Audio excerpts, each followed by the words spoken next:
Hi, I'm Cheryl Harness, visiting here at Laurapalooza, all the way from Independence, Missouri, the Queen City of the trails, all for the love of Laura. I grew up in Independence and Harry Truman's hometown, reading and rereading her wonderful books. I hope somewhere up in the blue beyond she's looking down at all of us here in Mankato. And for those of you who didn't come here today, we're sad for you.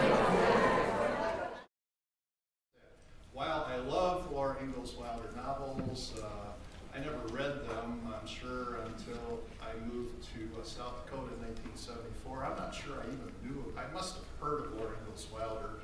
So I didn't discover Laura when I was 10 or 12 or 8. I discovered baseball, and that's how I became a historian, and that's how I got into small town history, and that's how I got into Laura Ingalls Wilder, strangely enough. But the Missouri Ruralist articles that she wrote over the years, especially after 1915, for a decade there, those resonate a lot with me. I just love that stuff, and I thank Stephen Hines for putting those columns together in a recent compilation of all the articles, maybe because I'm the son of a pastor, and Laura's really preaching there, and I find myself standing up at podiums and preaching at people too. And I've already told you that I go along usually when I talk, so as I was preparing my remarks, I was going to have a few final comments, and it was going to end up with a plea for reading and an observation. You know, Laura and Rose were all about books. They were book people. It was all about reading our kids, you know, long before they ever could talk or anything, long before they were a year old. I said, I used to read them to my daughter. Kathy reminded me. No, I read those to Anne. You read the Tom. I read the Anne too. Poetry. I had a bedtime book and all that, but I guess I did. So I had to come up with another answer, and it was that bird's eye view, which you have on your handout there, which when I first saw that, and I knew enough about Laura Ingalls Wilder to realize that that was the school that the kids went to. That was the church that Mom and Pa helped organize. That was Pa's store building there at the corner of 2nd Street and Calumet, or Main Street, right on the corner where they lived a long winter. And back behind it a block over to the left was Martha Garland's rooming house, where, by coincidence, Cap Garland lived, and Cap would walk west, although that's going right now. It looks like it's going east, along 2nd Street, past their little store building where they lived a long winter, another block and a half over there at the school. Yeah, Cap Garland used to go past there every day on the way to school, at least when they were around. Remember when Carrie and Laura went to school and the boys were playing ball and Cap Garland threw her the ball, and remember what she said about Cap? Oh, that blonde hair and all of those blue eyes. He was another cute guy.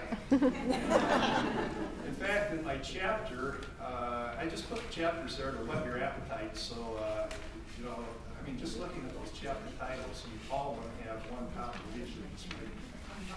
But in the first book there, chapter 4, Love and Affection in Wilder's Life and Writing suggests, I mean, it's pretty clear from her Pioneer Girl autobiography that she wrote first in 1930 that she had her eye out for Cap Garland.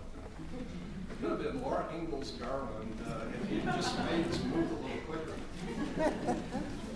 Well, so, okay, so I saw this, and I like place, I'm interested in place and community, and so I wrote an article called Place and Community in Laura Ingalls Wilder's Little Town, mainly based upon the 1883 DeSmet Leader newspapers, published by Carter P. Sherwood, which, by the way, Carter P. Sherwood's son was Aubrey Sherwood, whom you've heard about already today, and Aubrey Sherwood's successor was Dale Blagan, who got his degree in journalism from South Dakota State University, and we have a connection to Dale, which I won't explain right here, but Dale is just about getting to retire now.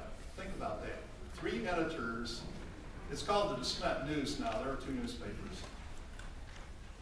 3 editors of one newspaper over a period from 1883 to 2010. Figure that out. That's really interesting, isn't it?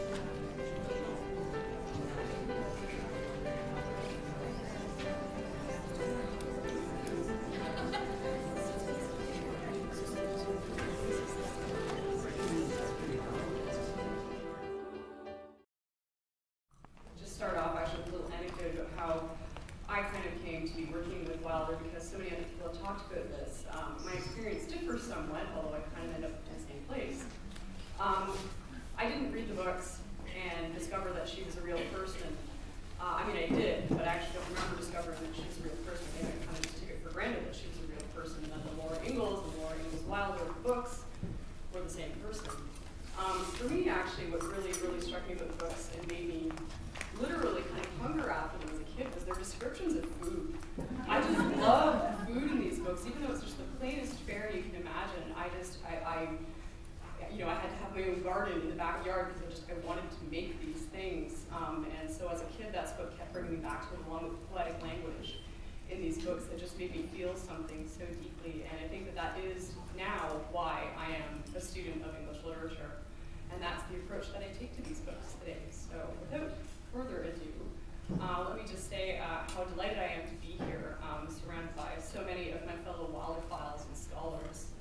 Back home, when I tell people that my academic work focuses in part on Laura Wilder, the chances are usually about 50-50 that they'll either sigh nostalgically and tell me about how much they used to love reading her books when they were in grade school, or they'll look sort of quizzically at me until I mention the 1970s adapted television series Little House on the Prairie, which typically sparks some kind of vague recognition of the author to whom I'm referring. I'm Claire, and I'm from Minnesota, and I'm having a lot of fun at Laura Ingalls Wilder. It has inspired me a lot to write. That the Chinook winds hit the central part of South Dakota at the last week in March, but it took a while to remove the snow, of course, from the railroad tracks, and they didn't have a rotary snowplow back then, so what they would have to do is to dig it out. My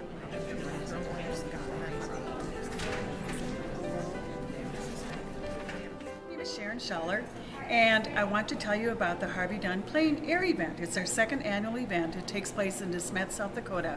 And this year it is on August 13th, 14th, and 15th. And we are commemorating Harvey Dunn, who was a famous painter from Manchester, South Dakota.